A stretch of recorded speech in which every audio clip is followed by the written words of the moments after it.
careful. This is the moment when the supposedly dead killer comes back to life for one last scare.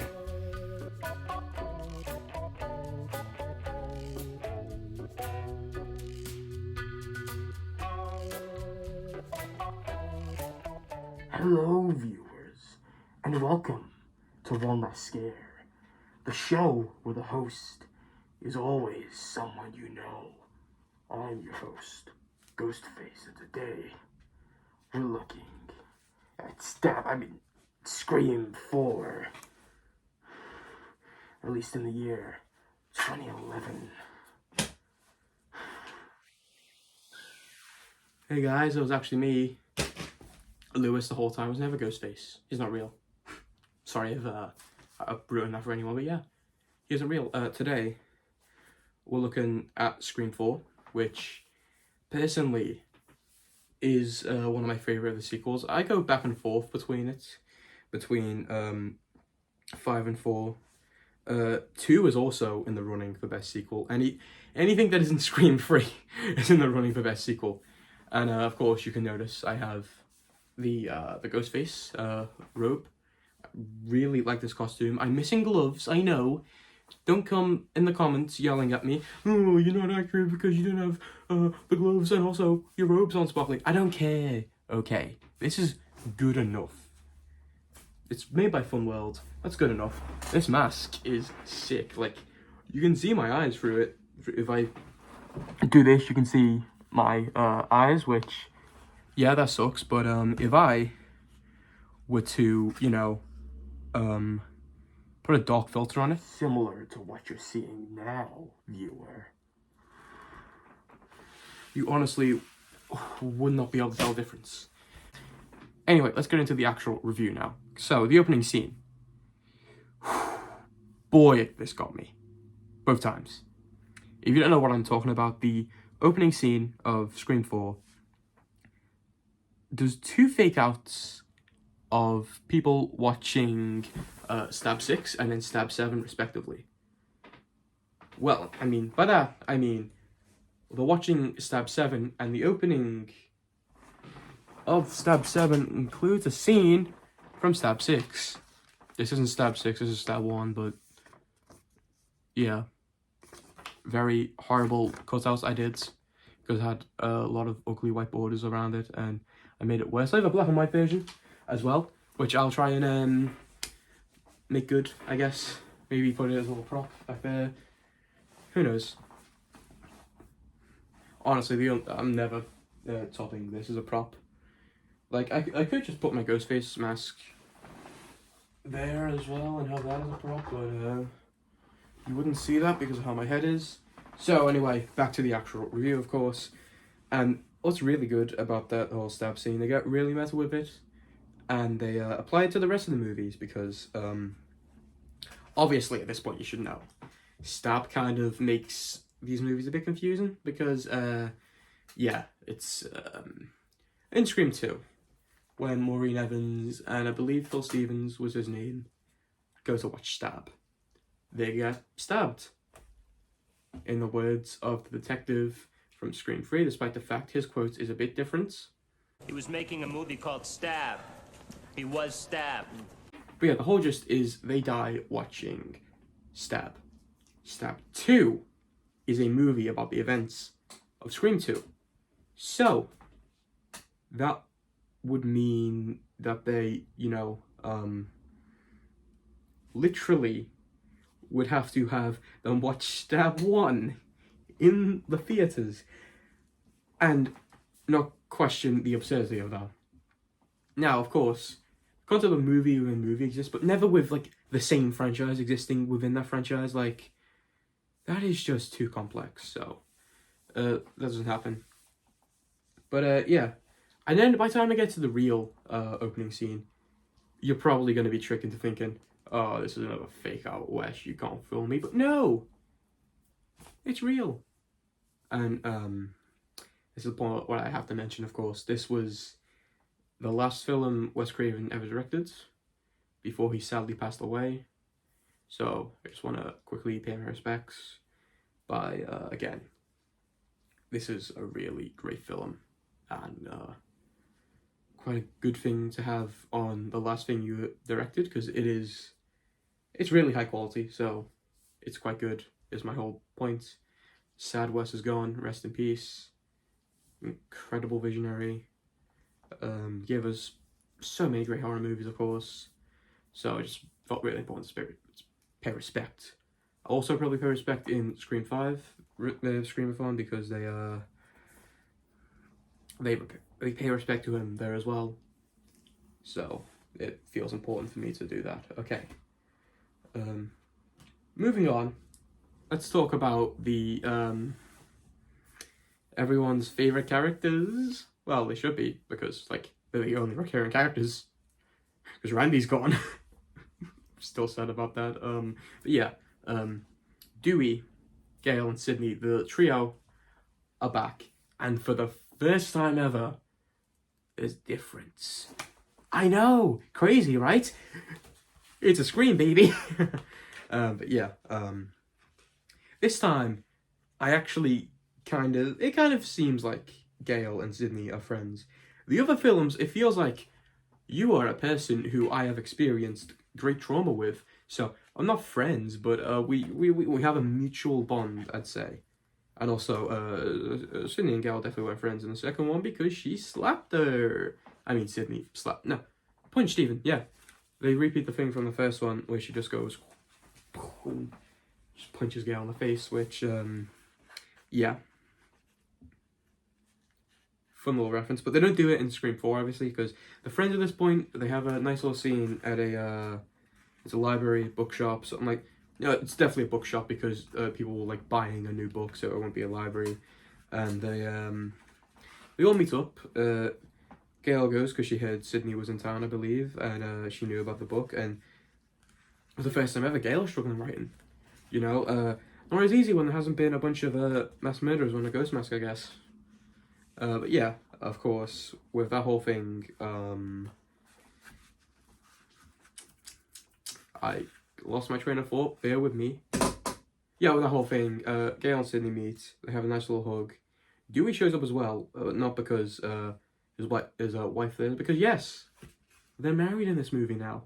No more of the on and off again relationship where she wanted to move away, he didn't, blah, blah, blah, blah, blah.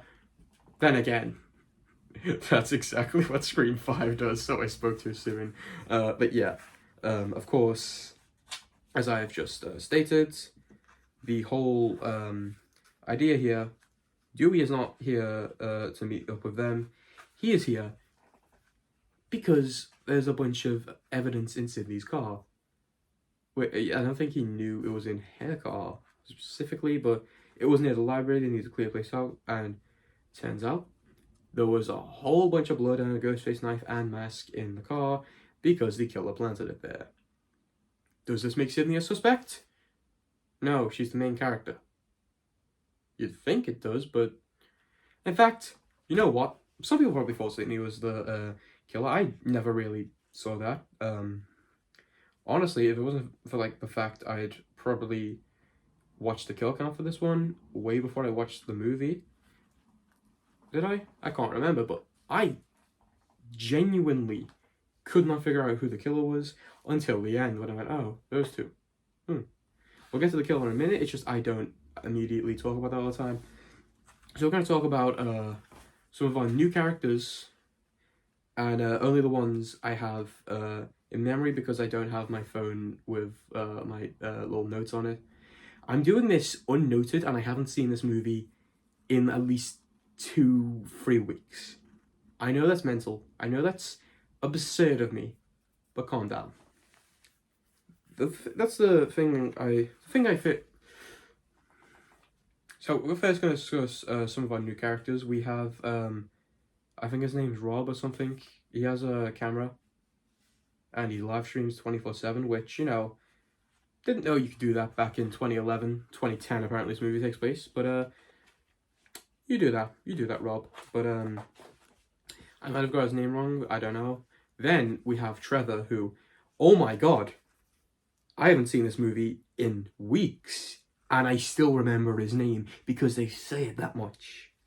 Then we have Jill, Sydney's cousin. that was me saying Joel Sidney Cousin, not saying there's a character called Sidney's Cousin. But yeah, then we have the fan favourite of this film, Kirby Reed, coming back in Scream 6. Can't wait to see her return. They hint her at Scream 5 with a little video about her saying she, what was it again? Interview with Whisperer survivor Kirby Reed. So that's cool. And then Olivia Morris, I think it's Olivia Morris, something like that. But those are basically our new like cast of main characters. We also have a new deputy, because I forgot to mention. I probably should have mentioned this. I was talking about how different the trio are now. There's a big difference here. Dewey isn't the deputy. Yes, you heard me right. Our boy, Deputy Dewey Boy, whatever you want to call him, is now the sheriff. Get in! I'm so proud of a fictional character. But yeah, he's now the sheriff. So we have a new deputy in the form of Deputy Judy Hicks, who again is in Scream 5. She is sort of a red herring in this movie. They have a scene where she literally steps out of the shadows, which everyone always comments on, but I mean, it's such an odd choice, because it's like, oh, you want us to believe she's the killer? Okay. You probably would if you see her walking out of the shadows, honestly, but yeah. Okay, next up, the thing I want to talk about, the gore. Wow. This is the goriest of the franchise. I'm assuming this is because this is the era films like Saw and Hostel were sort of taking over. Remakes as well. Remakes have a lot of gory scenes, like the Friday the 13th remake. The campfire scene in that. Wow. It's not gory, but it's just brutal. So the brutality and the gore of the kills is elevated in Scream 4, which is ironic, because it's a 15. The rest of the films all say 18. I don't know if that's because I have the collection, and it's just sort of ranked up with all of the films, because I don't know. But yeah, this film has some seriously brutal scenes. There is a scene where Sidney goes into the room of Olivia Morris. She's dead, by the way, rest in peace. And there's just blood all over the walls, organs left on the bed. It's really brutal. There are some really good deleted scenes as well I've seen. This isn't about the gore. This is about it's Judy Hicks, the deputy, talking to Dewey about how they found a character's body in Doggy Door, which is obviously a reference to Tatum. Now this really, gets to Dewey, because obviously that's his sister. That's really messed up that they recreated it, and I'm so mad that scene wasn't in the film, because wow, they do not mention Tatum enough. Like, out of every character from Scream 1 that dies and gets mentioned, it's always like Billy and Stu. Tatum gets like one reference I can definitely remember off the top of my head, and it's when her ash box is in Scream 5. Can't think of any references in Scream 2. The only character reference in Scream 2 I can think of is the cameraman. Gail's cameraman, who gets gutted. He wasn't gutted. I made that up. His throat was slashed. Oh, no, yeah, never mind, you're right. He did get his throat slit. Not any better, but he got his throat slit, yeah. What do you...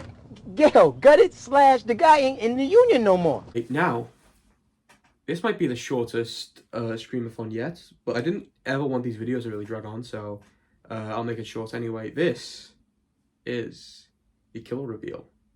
Our killers this time. Charlie, did I mention him before? If I didn't, he's played by Culkin. Not Macaulay Culkin, but he's played by I think it's Rory Culkin. That's it. He's played by Rory Culkin. And then we have Jill Roberts. Dun dun dun! Sidney's cousin. Nice twist, huh? Didn't see it coming, did ya? Yes, that's right. Sidney's cousin is the killer. That's a great twist. I know what another great twist is. Her motive. It isn't, I want revenge, I want revenge. It's semi-revenge, but I wouldn't call it revenge. One of the big parts with it is she wants, she didn't really like how Sidney was always the centre of attention in the family. There's this whole scene of her just saying, what everyone always said? Sidney, Sidney, Sidney, and just really going over the top. It's really good. There's that's great. And then there's my personal favourite aspect of the character, which, honestly, this was ahead of its time. It's about how she really wants, like, fame and attention. So she becomes, you know, she basically gets her attention by staging all these killings to look like she is the sole survivor. She's a new Sydney. She thinks Sydney's dead. She has her accomplice killed to look like she's helping Trevor, who was the person they were going to frame as, like, the Billy Loomis type character. Because he's the boyfriend, so that instantly makes him the Billy Loomis character, of course. And they were going to frame them. She was going to frame them to make it seem like they were the killer. She was the incident sole survivor. And there's just a really great sequence of her just jumping into paintings, jumping into glass tables, ripping her hair out, just really selling that she's the victim. And wow, it's great. There's also, I love when she flips onto the table afterwards.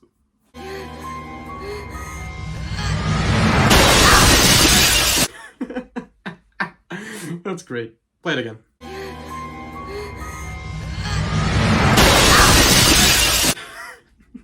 I love that scene so much.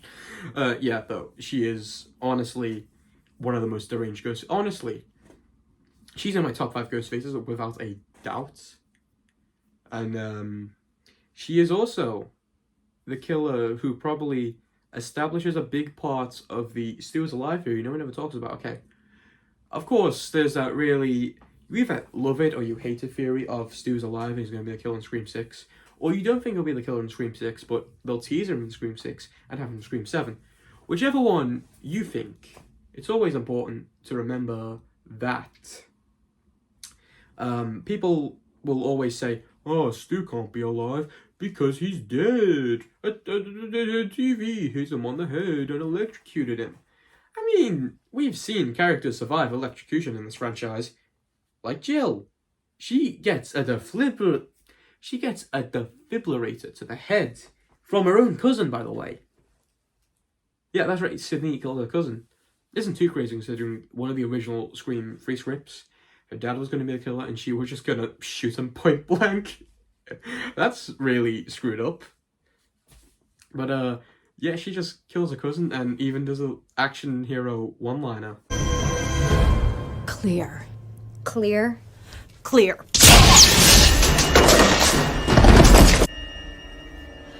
You forgot the first rule of remakes, Jill. Don't fuck with the original. That's just really messed up, but funny as well. Just the clear. Really, really good. But yeah. Jill survives that and is only put down by a gunshot. Which means Stu was never shot. He never came back for one last scare. He could have been playing it smart. Ow, liver. It was a joke. Why are they doing this? Are you kidding me? Look at this place. It's like Christmas. Stupidity leak. Easy. Skizu is out. Darling, I don't know what you did, Sydney, but on behalf of the entire student body, we all say thank you! Oh!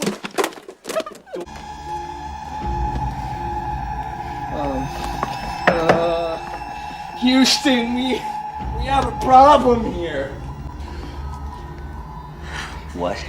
The gun, man, the gun. I put her right there. It's not there. Where the fuck is it? Man, I thought she was dead. She looked dead, man.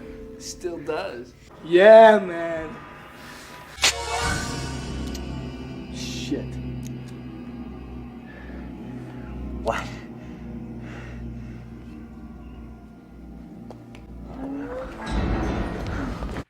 Okay, in retrospect, I don't think he was playing it smart. He's a bit on the dumb side, I'll be honest. I still love him, though. He's a really good character. Funny. He's probably the funniest Ghostface. Most psychotic, because his only real motive is peer pressure. Then I wouldn't say that makes him most psychotic, but still, Mickey with his whole thing about, oh, I want the trial, because these days it's all about the trial. That's a really good motive as well.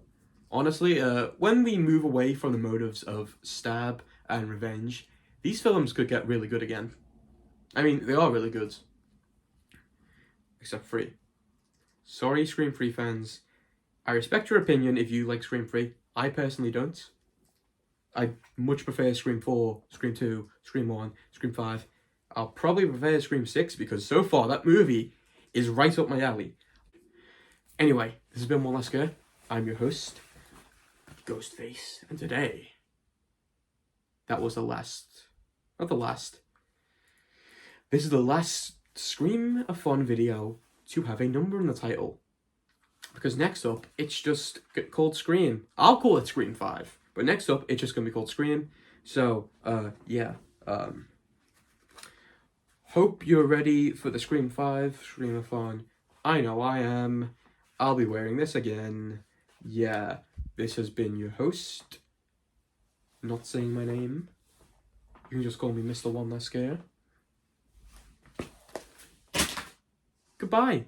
I shouldn't have thrown my Ghostface mask.